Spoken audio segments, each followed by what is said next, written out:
Hi guys. Nope, we're gonna have to do this. Hi guys, welcome back to my channel.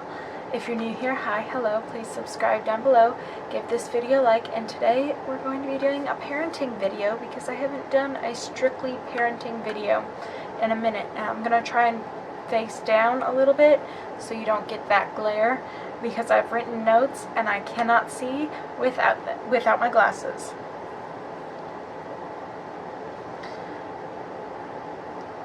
Ten things I think every parent should know. We're in this age where we're trying to be less wasteful, more efficient, and everybody goes... I think of this the most because I do makeup videos, but everybody's like, well, we'll go cruelty-free, we'll only use vegan,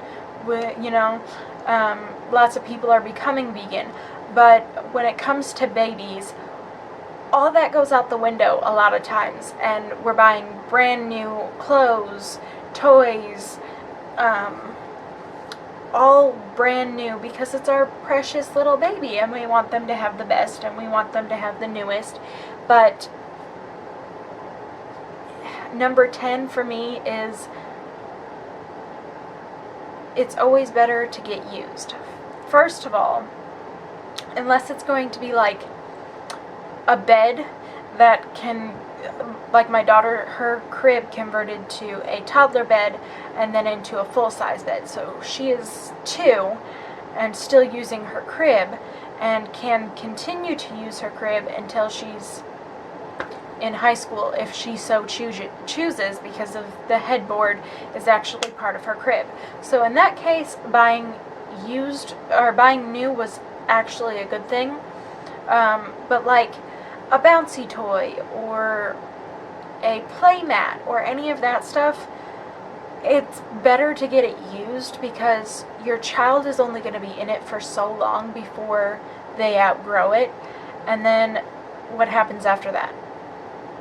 You're going to either put it away and try and sell it to somebody else, but like, what if everybody's in that mindset where everybody wants the newest thing? If you do used, then it's less likely that the item that you're taking is going to go to a landfill, which in turn hurts animals. I mean, it's as simple as that, like less waste, more helpful to the environment, more helpful to animals. But that's just my opinion. You don't have to take it. And yes, I still buy my kids new clothes, but they also get a ton of hand-me-downs, and both my kids have used hand-me-down toys. In fact, at my daughter, when I was pregnant with her, my first baby, the first thing on my baby shower list was books and like used items that they thought I could use. I did not want brand new toys because, I mean, especially clothes. Like, I do enjoy getting my kids new clothes every now and then, but especially clothes, if you think about it, newborns, most clothes they won't even get to wear once because they grow so fast that it won't happen. Like, you'll have set out clothes for them to wear, and they'll wear 3, and next thing you know, they're in 0 to 3 months, and you're like... My son completely skipped 18-month clothing, or 12-month clothing, and went straight from 9-month clothing to 18-month clothing. So it's pointless to just always want new. You create less waste. Your baby's going to be messy, eating, spitting up, playing, all that good stuff, especially if they're playing outside and experiencing life and, getting those good germs that like help them develop an immune system and grow. It's kind of important. Number 9, you are important too. Don't let yourself get lost in your children. We are going to do 10 things you should know as a new parent. Number 9, you are important too. Don't let yourself get lost in the mix. Don't let yourself become nobody trying to make sure your child is the most. Like, don't disappear into the background to make your child shine. Like, don't get me wrong, they should come first, but you should still have a place in your line also. Number 8, most of us parents have no idea what we're doing, and we're just winging it. You know, we're just making it up as we go and hoping it's right.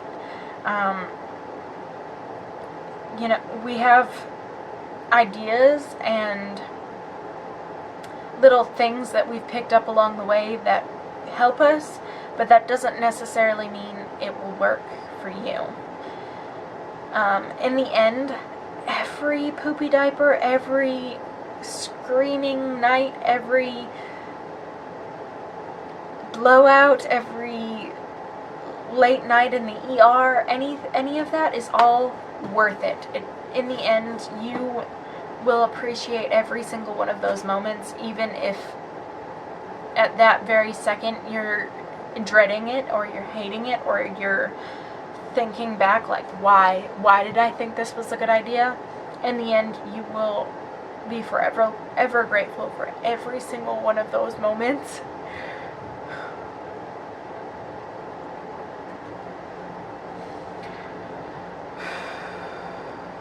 Number 6, enjoy every moment, because they do go quickly, and one day you'll look back and it'll have just flown by so fast. But also, don't hold on so much that you forget to look forward. My biggest thing, like my mother-in-law, and she means well in the best way, but every time I do something with the kids, like when I moved my daughter up to a sippy cup, or when I was working on walking, or any of that, she always said, don't make them grow up too fast. And it's not about making them grow up so much as helping them become the person that they're going to be. Trying my best to have them where they're supposed to be in life, so that way they're not behind in life, because we were so in the moment enjoying them being babies that we forgot that they still need to grow up. Eventually they are going to be adults. Eventually they are going to be teenagers. Like, all of that will still come regardless if you hold on to the past or not.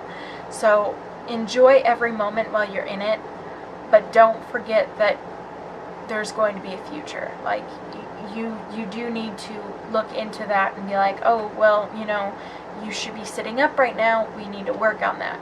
Don't be like, oh, well, you're still a baby, and I love that you're a baby, so we're just going to keep you behind because I like that you still lay on your back all day and coo at me. Like, I understand that feeling, but that's what pictures are for, and I enjoy every one of those sweet, innocent moments, but they will be adults, and you don't want them to be delayed or behind because you were too busy trying to hold on to something that was inevitably going to change.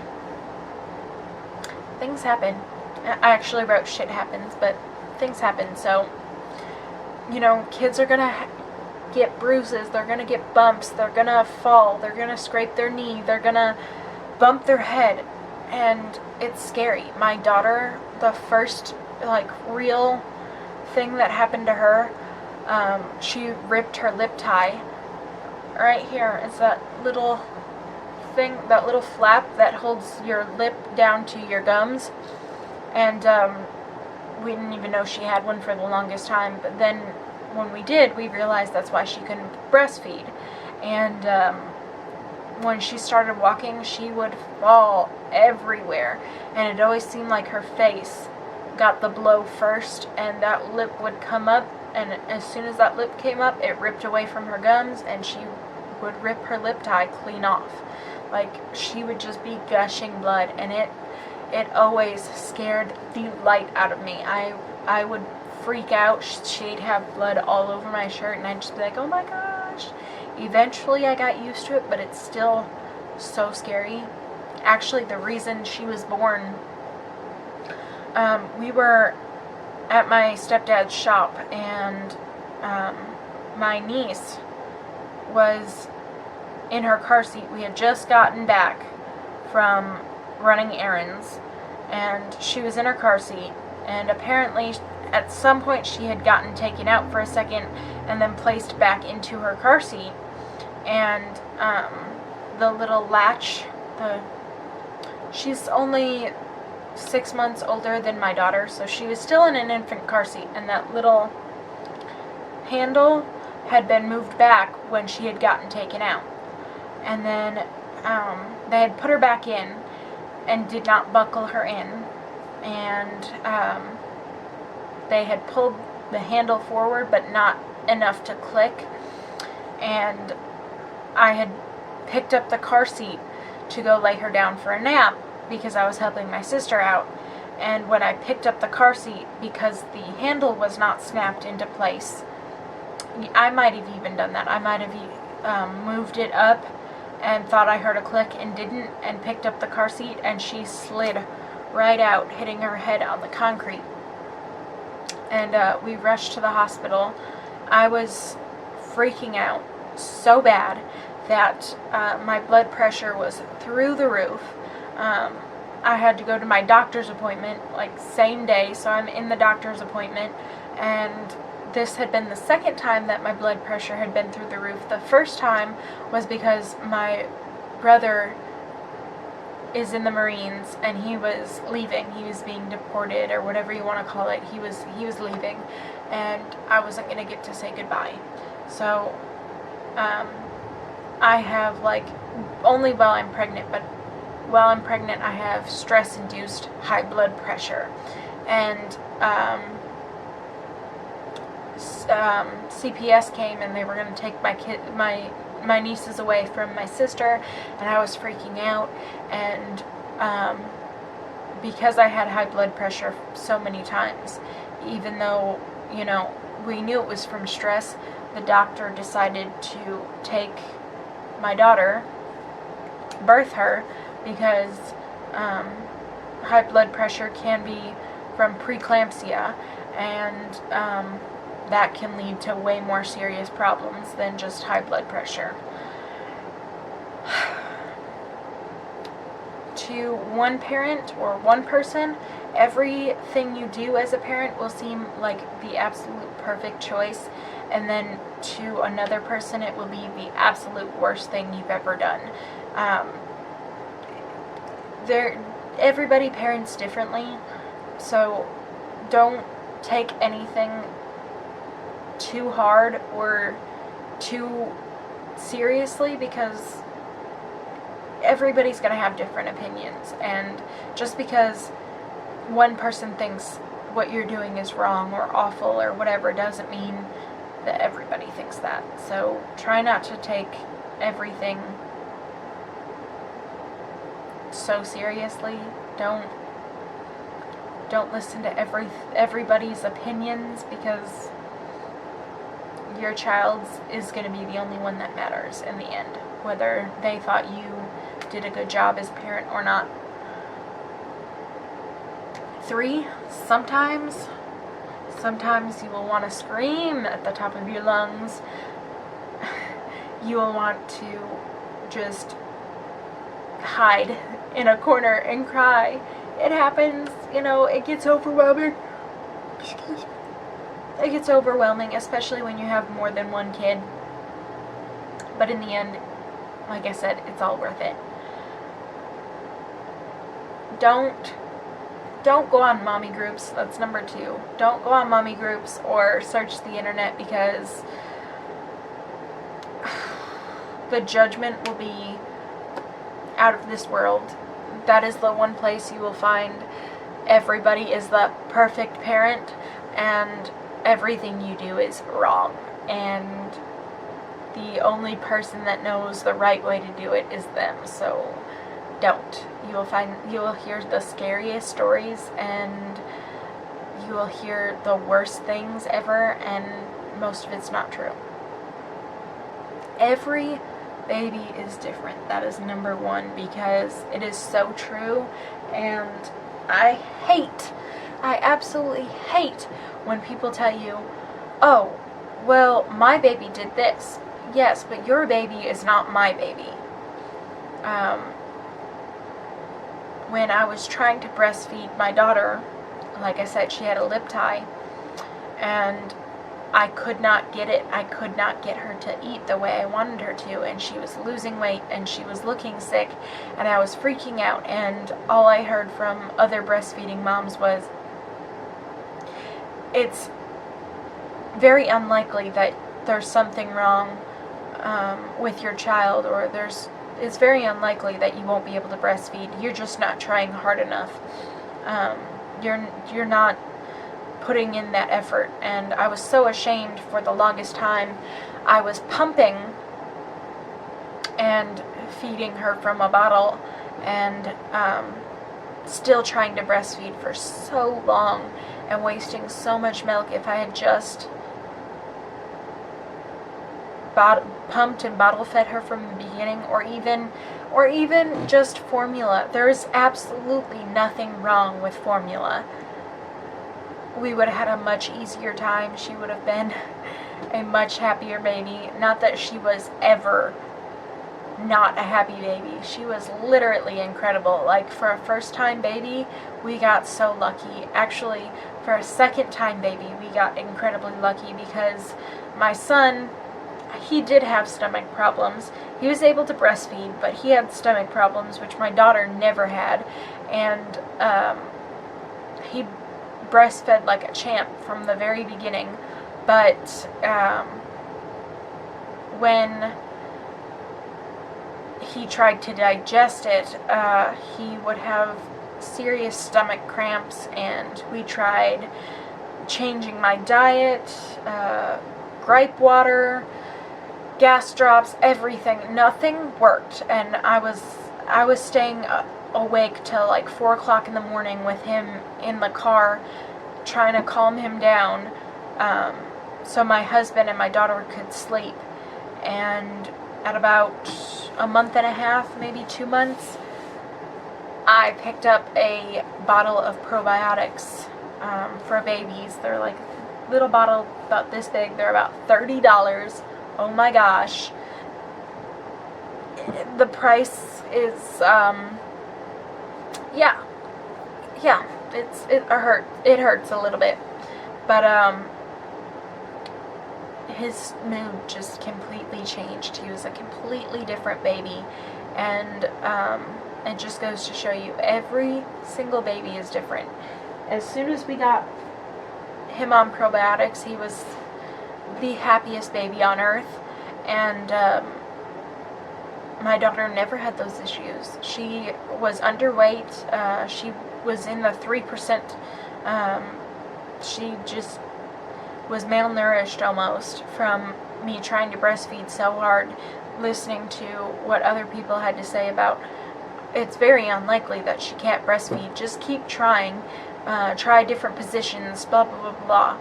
And she was happy from the very beginning. Like, no change, even though she was basically starving. So, you as a parent are gonna know what's best for your child. Honestly, it's mostly instinctual, and just trust in your heart what you think is right. If it pops in your mind and you think that's what you should do, most likely it's going to be the right decision. Just because a book or a mom group tells you you shouldn't doesn't mean you shouldn't, because I had 2 breastfeeding babies that slept on my chest a lot. And when it came to sleeping in their cribs, the only way I could get them to sleep in their own bed, in their cribs, was to lay them on their belly, even though it's everywhere said not to. And it worked for me, so it's just, I checked on them every 5 minutes, freaking out that one of them would be hurt, but in the end it ended up working out. And you as a parent are going to know what's going to work best for you and your child. So thank you guys so much for watching. Hopefully this video is helpful to one of you, and if it is, leave a comment down below letting me know which one you thought was the most helpful. As a parent, let me know which ones you think are true or false. Or if you don't have a kid yet, let me know which ones you didn't think about or you didn't know, but you're glad I brought up and told you. And with that being said, bye guys. I'll see you guys tomorrow.